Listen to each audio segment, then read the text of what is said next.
Going, everyone? We're gonna talk about react to ESPN's top 100, what's out so far. I wrote about this for work, sportscasting. You should go read this. I wrote a little bit more about what my thoughts on this list and how out of touch it is. You know what? If they can get clicks off of this stuff, why can't I? So we're gonna react to this. Like, comment, subscribe, all that good stuff. And even 100, I think Anthony Simons is far too low on this list. Like, he didn't play a lot last year, but Simons was really effective when he did. Like, offensive EPM loves him, shot the ball really well, highest assist numbers of his career, scored like on good volume. Like, he was good last year, and this one hurts my heart. Herb Jones, maybe he should rank higher here. Maybe he should. Oh my goodness. This one just makes me... as a Herb Jones stan and someone who has to watch the Pelicans because I cover them, or at least I have in the past, I don't know, man. Herb is the best non-big defender in the league to me, and has become a good, decent enough offensive player. Like, this is so disrespectful. And Suggs down here, Keegan, they're really low on a lot of young players, where I think that's one of my biggest issues with the list. Like, Keegan at 94, really? Already like a really valuable 3-and-D two-way wing. Like, he's probably 20 spots too low. Suggs is probably 20, 30 spots too low. Suggs is shooting the ball like crazy this year, and you know, he's been obviously incredible on defense. Wiggins, like Valanciunas above Herb Jones. Like, we watched these two guys play on the same team last year. Like, Valanciunas, and I think somewhere up here is CJ McCollum, who I actually think is more properly ranked, and is a little underrated, honestly. Like, we saw both those guys be worse than Herb Jones for a lot of the season.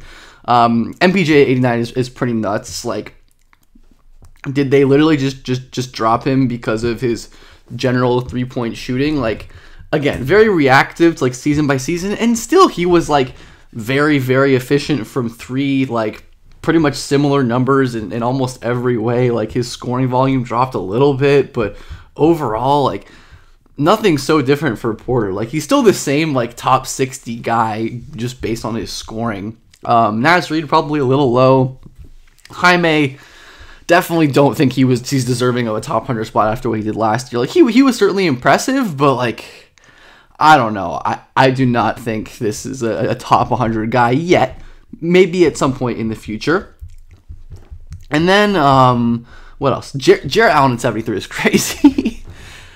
Okay, I think his points per game average is like very slightly rised from this. So let's look at what Jarrett Allen did exactly last year. So last year, Allen was at 16.5, 10.5, 2 assists, just over a block a game, like 1 point. 1 point and 2 rebounds makes the difference between top 50 and 73. Like, he should absolutely be in the top 50. Like, he's one of the best defenders in the league. He's a great offensive big. It's ridiculous. Clay, I'm sorry, we gotta let the Clay thing go. At this point, like, he is fine. He's a fine role guy, but 71 for like a pretty much just a pure catch and shoot guy. His defense is fine now, but it's not what it once was. He's not really getting to the rim anymore. He's not really passing these days, and you can kind of see that if you look at like the frequency of his shots overall. Like, just looking at his like percent of field goal attempts by distance, like, he takes less than around 0.5% of his shots from 0 to 3 feet. Like, it's always been low, but it is exceptionally low these days. Yeah, I just think this is a little bullish. I think Beal could get much higher than this, to be honest. I don't know. I get it after last year, but like, I don't know. I mean, I think Beal's better than that. Green, too high. I mean, again, I think it's just his March kind of run.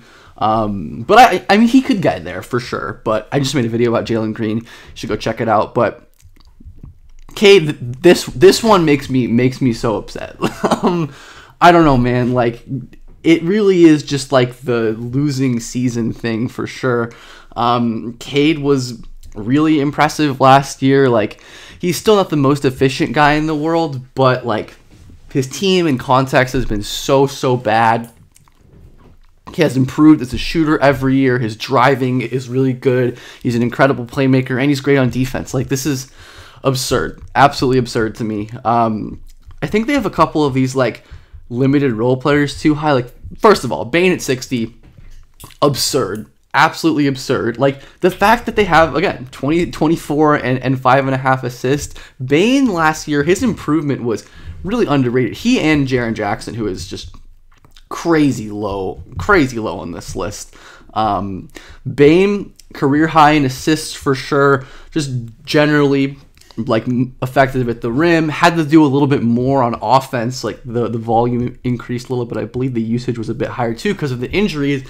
And Jaren Jackson especially, like his defensive impact went way down, but I don't think that's and his efficiency too, but I don't think that's because of his ability, right? His usage was the highest of its career by a mile. His scoring volume was the highest. So he was playing a totally different new role. And I think him having this low is absolutely absurd. I don't know. Like Lively, man, Lively is another one that he is in the perfect situation. And if we're talking about like the best players in the league, I think it's fair to consider environment and situation, right? Like, would Lively be kind of getting this kind of rep if he played for the Pistons or the Bulls or the Hornets or something? Would he still have this kind of buzz? Like, Lively is great. His defense was awesome in the playoffs. His offense is going to be fine enough, but he's not a top 60 player yet. Like, he's not in the same league as like Şengün and Jaren Jackson. And even some bigs up here like Draymond Green, I think, and there's one more. Allen, of course. This is kind of... Allen 20 spots below Lively is criminal. I am a Derek Lively fan. And like Şengün at 50 is crazy. I just don't know how you can have a guy who was very close to making the All-Star team in the Western Conference this low. Like, is a legitimate initiating like primary scoring option. I have questions about like his scalability as a non-shooting, non-rim protecting big, and like how diverse his playmaking is overall in terms of like quick processing and like off-ball stuff. But he's better than this. He is so much better than this. And RJ Barrett, like a little rich for me. After what his career has looked like overall. One of these like volume scorers without great efficiency, like 61 true shooting in the 32 Raptors games.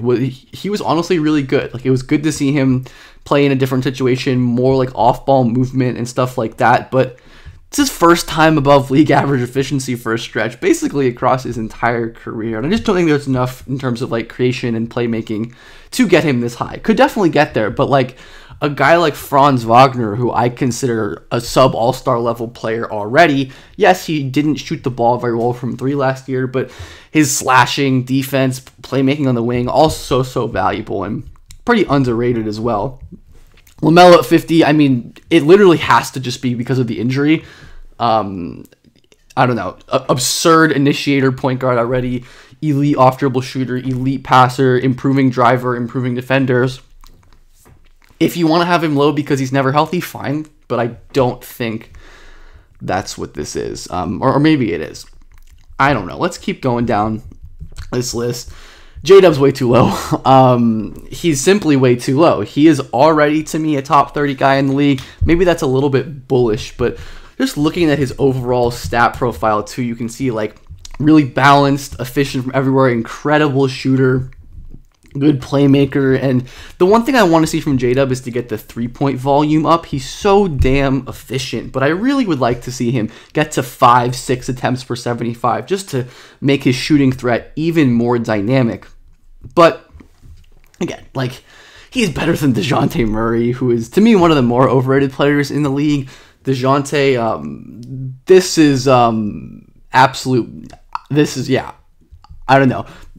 DeJounte is an elite playmaker in the sense that he can run spread pick and rolls and bounce pocket passes. He's really good at pocket passes, but if you ask him to do anything but ISO or pick and rolls, he's not going to pass for you. His defense isn't great. I don't know about this one, dog. I really don't know. When Harden land, like, I feel like people don't realize how good Harden still was last year. He helped like drive that incredible Clippers run. His playmaking is still towards the top of the league, and he's still a great scorer as he's returned from injury. Like, continue to get his hamstrings better. Harden's way too low, I think. Mikal, probably too high. I don't know if he was ever a top 40 player, even in like his best years in Phoenix. Maybe kind of close, but he was always like a very limited creator, defensive specialist. And I don't know. I don't think it's fair to give him this kind of benefit of the doubt, where I do think his efficiency and stuff is going to get better. He was way overtaxed in Brooklyn, but 40, like in the same realm as guys like, I don't know, like Ingram, Harden, Trae Young, who is maybe the most underrated player on this whole list to me. Absurd to me that he's at 37. This is a guy, Trae Young, who even in a quote-unquote down year was above league average efficiency, was one of the biggest volume scorers in the league, incredible playmaking, and his defense is not the horrible thing it used to be. His metrics are pretty bad, but I don't think defensive metrics are everything. His effort level is definitely higher, and the Hawks are horrible as well. Like, he is one of the best initiators in the league, and I don't know. I just don't think you can keep those guys out of the top 20, top 25. Let's keep going down this list. Don't be surprised if Chet is a consensus top 15 player by the end of the league. That's all I'm going to say. I don't think it's crazy to have him at 32, but yeah, I am extremely, extremely bullish and confident on Chet. I don't think I have as many problems. Zion's way too low. He was phenomenal last year when he played, especially down the stretch. Like, aside from Giannis, maybe the most devastating paint-scoring driving threat in the league. Incredible passer, defense a little better last year, but still disappointing. Again, it's like, if you're punishing him for health, then that's fine, but I don't think that's what's happening here. Zion should be way, way higher. And Paolo Banchero is a player I think is a little bit too high. I understand the hype. I think long-term, Paolo is going to be excellent.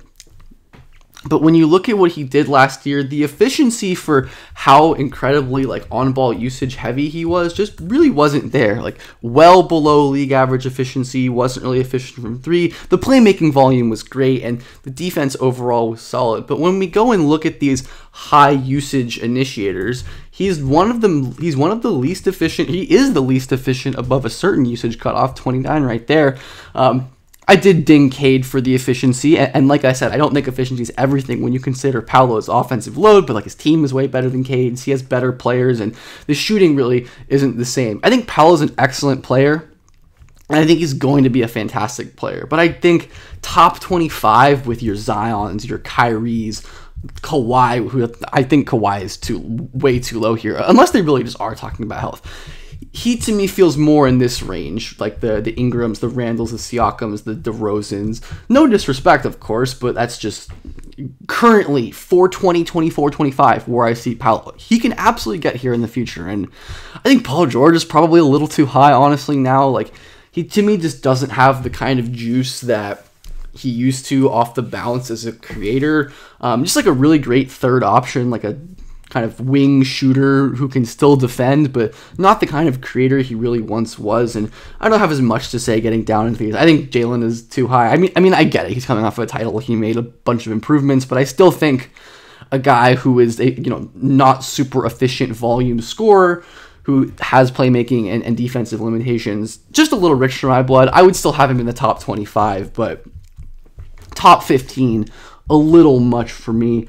AD at 13 is kind of crazy. I don't really get Anthony Davis outside of the top 10. Like, it just doesn't make any sense to me. He's arguably the best defender in the league. He's an incredible scoring option. I simply don't get not having Anthony Davis in the top 10. I think Wemby at 11 is totally fine. Around where I'd have him. He's going to be absurd this year. Anything else I want to talk about? Donovan, I think, is too low. Injury, again, okay, yeah, durability for him dropping 2 spots. Fair enough. So I guess they are considering injury to some extent, but also I don't know how consistent I've been. But yeah, this was my discussion of what we've gotten so far on the top 100 list. Let me know how you like this video, the reaction style. I'm just seeing if there's anything else I want to talk about that I didn't get to mention. Oh yeah, these like role player-y types, too high for my taste. KCP, Josh Hart, very team dependent. Good players, but just shouldn't be over guys like Cunningham or even like a Brandon Miller, who I think is going to be awesome this year. Like a Jared Allen, who we talked about. Jaden McDaniels should probably be higher. I think Podziemski's going to end up higher than this, but I think having him 80 is honestly awesome for Podziemski. But yeah, let me know what you thought of this video, and if you want to see more stuff like this. Have a good day.